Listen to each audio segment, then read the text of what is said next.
Hindi, kasama siya yun sa Tres Marias. And the third G. Mga ka-G. Siya talaga.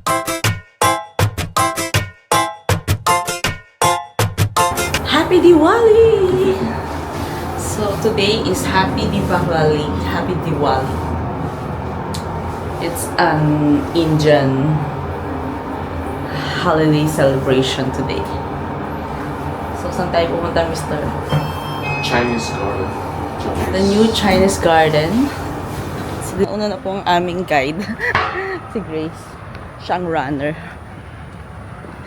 At we decided na i-vlog ang araw na to dahil it's holiday.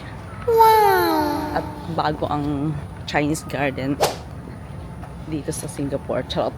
Hindi siya bago actually. Ni-renovate siya for 5 years. And recently lang siya nag-open. Maganda pala gumising ng maaga.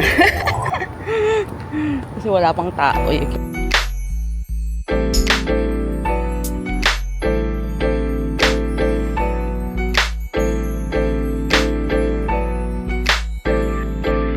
Yung bahay namin, kung saan kami nagre-rent, malapit siya sa Chinese garden. As in, a minute walk to Chinese garden.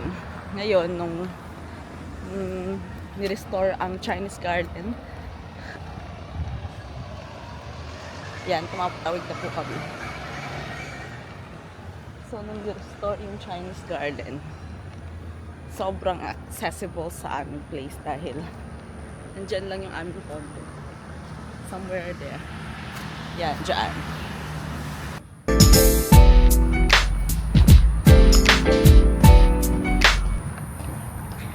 Mas maganda mag-walk ng 6 AM kasi iniiwasan natin ng mainit na panahon sa Singapore. Alam niyo naman na nasa tropical country tayo. Sobrang init talaga dito sa Singapore. Pero ang good thing, may mga puno. Meron silang urban planning, charot. Marami talagang puno. Yan ang mapapansin niyo dito sa Singapore. Kahit na residential area ka, uniform yung mga puno. As in, meron sila talagang, yun nga, batas na hindi pwedeng putulin ng mga puno. Yan ang Chinese Garden MRT. Yan ang araw naming nilalakad going to work. Wow!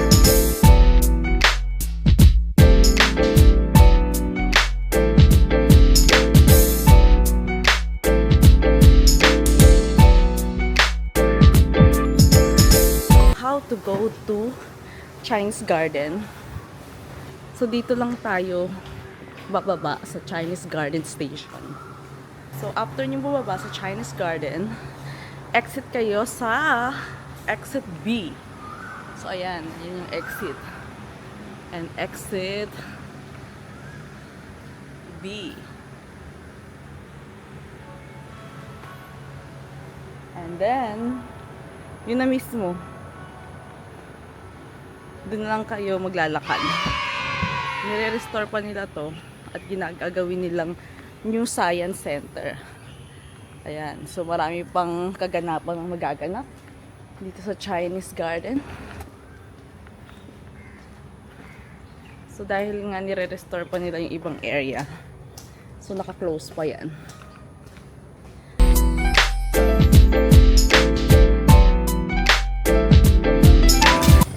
So ayan, so Jurong Lake Garden or Chinese Garden. So isang mahabang lakaran pa punta ito.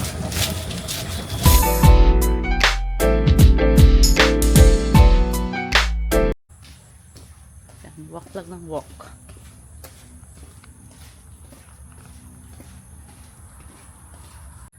So ito yung plano nila dito sa area na to. So ganyan pa kaganda ang gagawin nila, guys.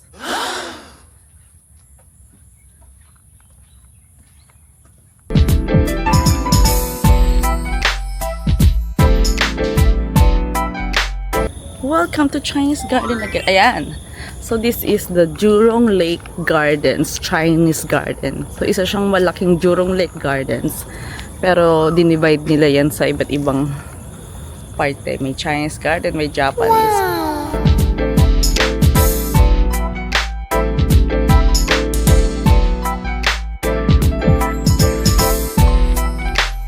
Guys, ang Chinese garden. Malapit pa kay Pagoda. Yan, diba? Ang ganda. Chinese garden. Ayun yung restore nila.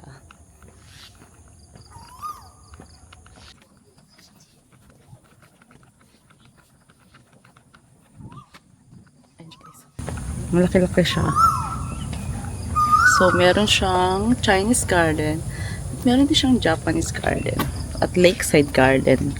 Yan, napakalaki niya talaga. May mga garden etiquette. And guys, ayan ang aming background for today's video. Chinese garden in Singapore. So, meron silang mga few cafe like this. It's Eden. Nakapag-try na kami dyan. Medyo pricey siya. So, kung minsan na kayo pumunta dito, you can try. Pero, sobrang mahal niya. It's times 3 of the price. At meron pa ibang restaurant doon.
Meron sila ditong mini waterfall. Wow!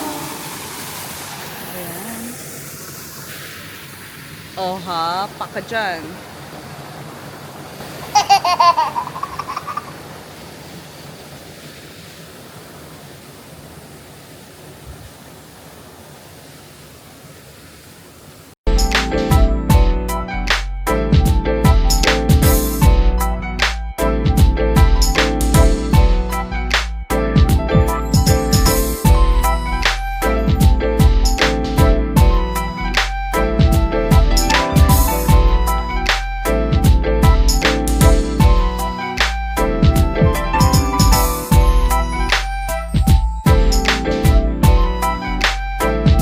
At dito sa side na to, meron daw toilet.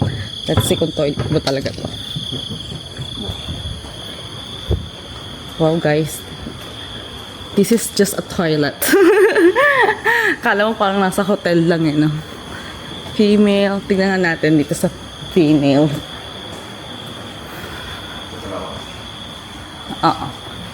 So let's just see. Guys, this is just their toilet. Sobrang social. Wow, amazing. Toilet lang nila to guys. Diba? Ganyan sila gumawa dito sa Singapore.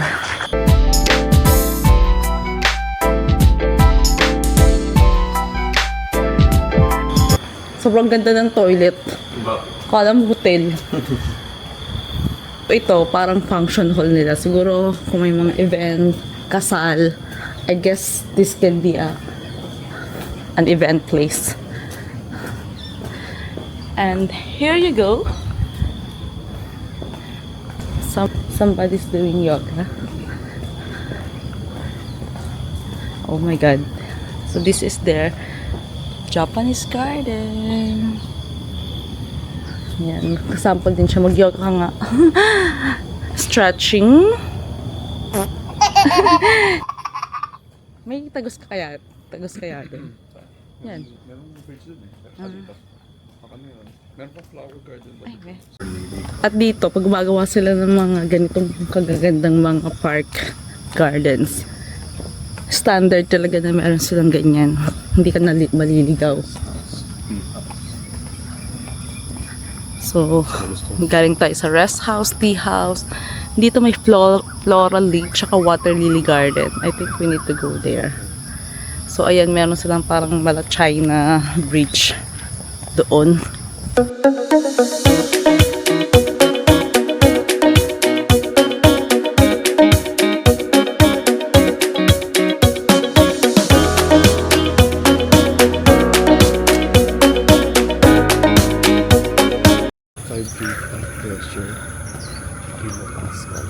So we're entering a water lily garden.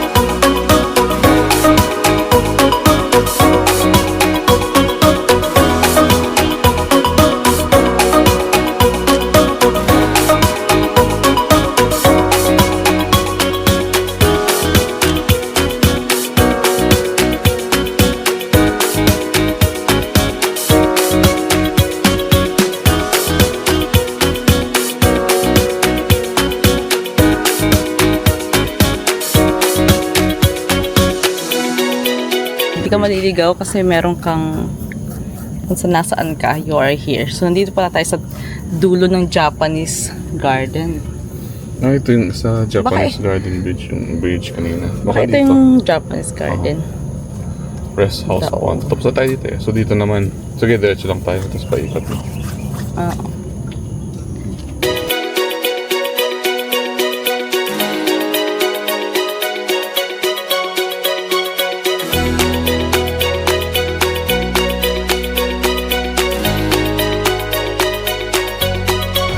We'll go to Sunken Garden. Sunken Garden. Babalik ka tayo sa Chinese. Yes. Napansin po namin, ang dami pong CR dito sa Jurong Lake Gardens.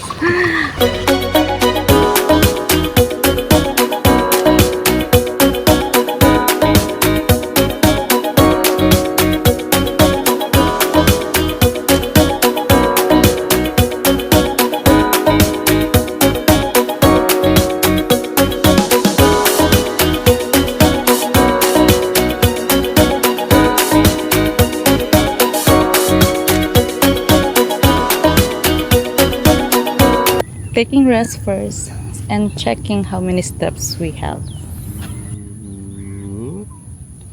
5,000. Ba, akalain mo yun, 5,000 na agad yun. 5,000 steps. Anong end goal mo? Bakit ka sumama? Breakfast. It's food. Sino nakaka-relate? Gusto mag-walk dahil gusto ng masarap na breakfast. Guys, it's 7:30. So, past 1 hour. So, natapos na tayo sa Japanese garden. Nandito na tayo sa Jurong Lake Gardens.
ilang kilometers ka na? Tumakbo ko ng 6, tapos naglakad ako 30 minutes. Hindi ko kayo nakita, ikot-ikot na ako, hindi ko kayo nakita. Kaya nga eh. Kasi kung ano pinapuntahan namin. Exercise girl. Exciser. Exerciser. Siya po ang tatanungin natin kung ano ang kanyang Kanina maganda, walang masyadong tao pa.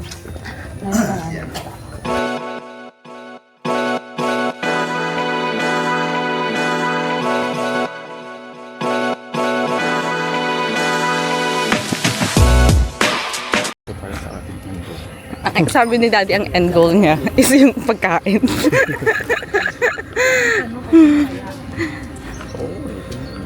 Mali, open niya. Hala, oo nga, parang close. OMG. Kasi holiday. Oh my God, di. Sorry, di yung end goal mo. Pa- Hindi ko nga alam eh. Sarado. Maka. Kasi bakit parang ano siya, blind? Aircon yun. Nag-ano pa siya, nag-hope siya na merong bukas na cafe. Kung hindi, Starbucks. Ano? Kung di daw Starbucks. Oo nga, may Starbucks pala dito.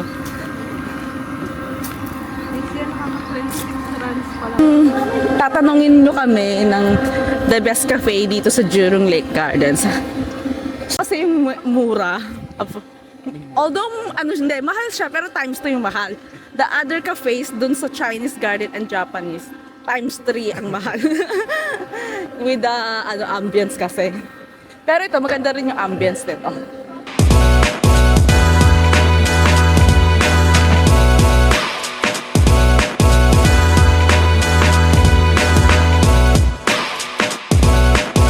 Diba?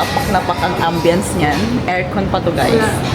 Nahati na talaga mga customer nila kasi meron na rin. So, itong ating guest for today's video. Dahil kasama ko yun sa Tres Marias. I'm the third G. Mga ka-G, siya talaga ang nag-exercise. Experience mo ba ang running sa Pilipinas? Na-experience namin. Saan? Junjun. Siyempre sa Sanken, UP Sanken. Doon lang. Yun lang naman yung takbuhan. Pero Ay, pero ngayon marami. nakakatawa dun. Diba, kumisi kami ng maaga nun, mga 4 a.m. pa ata, 5 a.m. Oo. Nakakatawa dun. Para makapunta ka dun sa takbuhan, kailangan mo sumakay ng jeep. Kasi, alam nga yung pag tinakbo mo, baka mahagip ka ng mga sasakyan eh. Ah. Kaya nag-jeep kami ni Junjun. No? Ah, Tapos oo, hindi after talaga. sa highway, doon na kami nagtakbo, doon sa may papuntahan. Alam ko na kasi yun eh, yung highway, yung malaking highway, doon na kami bumaba. Tapos tinakbo na lang namin, tumawin. Kasi yun na, UP na, yung gano'n, foundation. Yun lang yung experience ko. Yun lang yung memory ko doon. tumatak. Kami ni Junjun nun. Kasi Wala, hindi pa ako tumatakbo ng mag-isa that time. Oh, it's your turn. It's my turn. Ano masasabi mo running in being a runner in Singapore? Nung pumunta lang ako dito sa Singapore, saka lang ako tumatakbo kasi nga, marami siyang takbuhan dito. Yung daming lugar na pwede kang tumakbo. Tapos, hindi alanganin yung pagtakbo, hindi ka mahagip ng mga sakit. Walang hagip. Hindi ka talaga matatakot kasi may mga pangtakbuhan talaga siya. Noong una nahihiya pa ako, very conscious pa ako sa sarili ko. Siyempre, hindi naman ako tumatakbo. Talaga. Noong una naalala ko, 3K pa lang, hirap na ako. Na-achieve mo ba yung First 3K. Ang dami din. Hindi ko pa na-achieve yung 5K under 30 minutes. Hindi ko pa na-achieve. Sub 30 for 5K. Hindi ko pa siya na-achieve.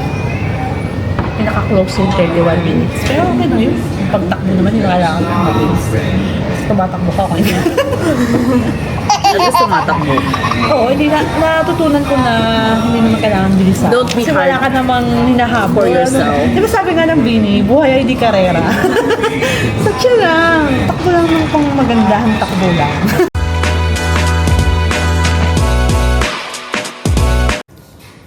Ito po ang end goal. Eating. Pinaka-favorite part kung bakit tayo kumikilos.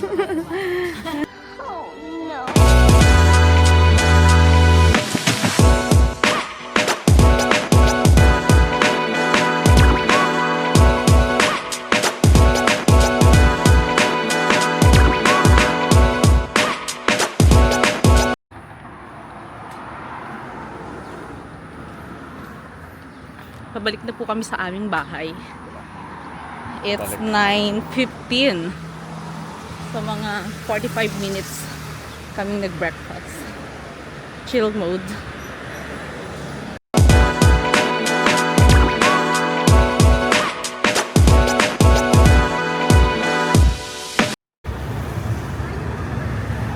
Oh.